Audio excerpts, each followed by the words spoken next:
Mark here from Trend Micro. In this video, we're going to take a quick look at the AWS Security Services. Now, the big caveat being we're leading up to AWS reInvent 2018, so this landscape could be out of date by the end of this video. But regardless, this is going to give you a good solid foundation, some strong footing to see when there are new features and functionality and services, how they fit into the bigger picture. Because we remember our goal in cybersecurity is to make sure that whatever you build does what you want, and only that. That's it. That's all super simple. Now, AWS provides a host of services. We know that every time you open up the management console, it's an impressive array of toys that we get to play with. There is actually a category dedicated for security, identity, and compliance. And in there's a number of services. Now, a few of those services we are not going to tackle. We are not going to look at Cognito. We're not going to look at user directory or single sign-on, simply because those are pretty straightforward. If you want to identify a user,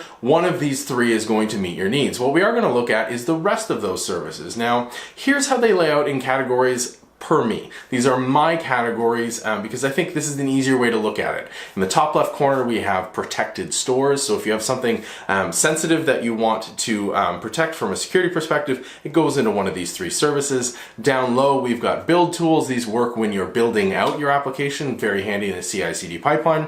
Then we've got runtime protection and runtime protection at the edge. For those of you that need a quick refresher, the AWS Edge is not the regions or availability zones. It's 120 plus points of presence around the world to speed up performance. This is where Route 53, where CloudFront, where Lambda at Edge, and these security services are delivered. So these are the core services, and before we walk around the block, I'm going to call out a couple additional services. So obviously IAM is absolutely critical and key to everything in security, but so is CloudWatch for both events and logs. So is CloudTrail, which gives you an audit history of everything that's going on in your account, as well as AWS Config. If you're under any sort of compliance regime, AWS Config is a lifesaver. It's an amazing service when it comes to compliance. But let's go around the clock and let's see what each of these services is, sort of a one-liner. Starting up in the top left, we're going to talk about AWS CloudHSM. Simply put, if you have encryption keys, this is where they should go. This service provides a secure place to store encrypted key material. Very easy, very simple. They've really cleaned it up. There used to be another HSM service, but CloudHSM is the new one. It's the modern one. It's where it's at. Helping you manage all those encryption keys, AWS Kms. Now, this is hidden under the IAM actual service in the management console, but it's the AWS Key Management Service. Bonus points if you can guess what it manages. Right? Keys. I love services that are named very, very simply. And even though it's an acronym, if you have your keys, say in CloudHSM, AWS KMS will help you decide who can get what key when under what conditions. Very handy, very simple to use. Next up, another really well-named service. You can tell it's well-named because the engineers named it, the AWS Secrets Manager. You guessed it, it manages secrets. Different than Parameter Store, where you can put configuration variables and yes, encrypt them in Parameter Store. Secrets Manager is designed around things like API tokens or credentials if you need to store them somewhere. It provides some functionality to help rotate them on a regular basis, but it's also nice to have a separation of duties so that all of your secrets are in Secret Manager, parameters in the Parameter Store. Moving into runtime protection, we have Amazon Macie. This is still in limited distribution, but an extremely handy service. This helps you identify and monitor risk in your S3 bucket. So it'll actually ingest all of your S3 data and look for specific items in files within your S3, as well as overall general configuration.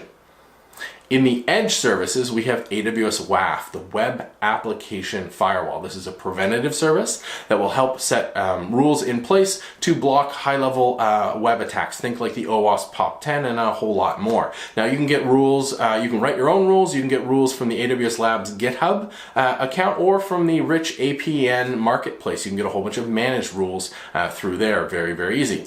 Next up is AWS Shield. This is a service that nobody heard about, nobody knows, but everybody's using. This is distributed denial of service attack. There is an advanced version if this is a major concern of yours where they will help you in the middle of attack write custom rules and to mitigate that attack. So if you are a prime DDoS target, look at going to Shield Advanced. Otherwise, you're already using it. It's already protecting you. Fantastic service. I love set and forget level security services. Now we have Amazon Guard Duty. Amazon Guard Duty is looking at your AWS account. It's looking for threats and indicators within your account activity, things like your VPC flow logs, your CloudTrail logs. Very handy. Again, set and forget, just handle the alerts and the findings as they come in.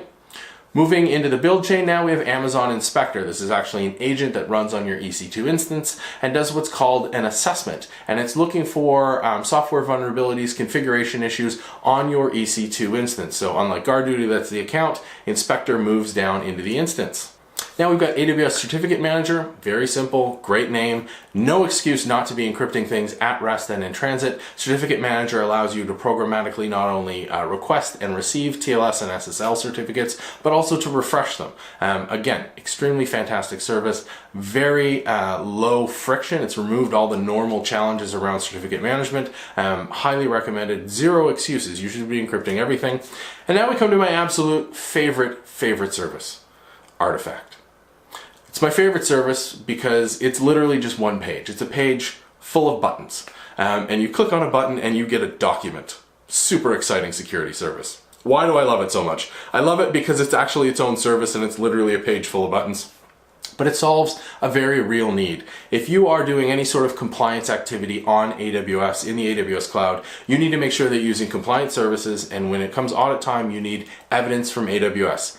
Artifact is where you get that evidence. It used to be, in years past, you'd have to open up a support ticket, request the various report like the PCI audit report or the SOC 2 audit report. Now you can simply go to Artifact, log in, and download the latest version. Just streamlines it, makes it easier. You won't have to worry about this service until you do, and then you're super happy that it's there. That's it. We've gone around the wheel. That's the lay of the land right now for services. You might have noticed that I left out AWS IAM. That's because it's so important. It deserves its own video, its own material. I'll link to a bunch of stuff in the comments down below and in the description. These are the security services leading into AWS reInvent 2018. Hopefully we'll see some new features, functionalities, maybe even new services around security. It is a critical pillar of the well-architected framework, and now you know the tools you have at hand provided by AWS to help you fulfill your responsibilities under the shared responsibility model. Now get out there and build.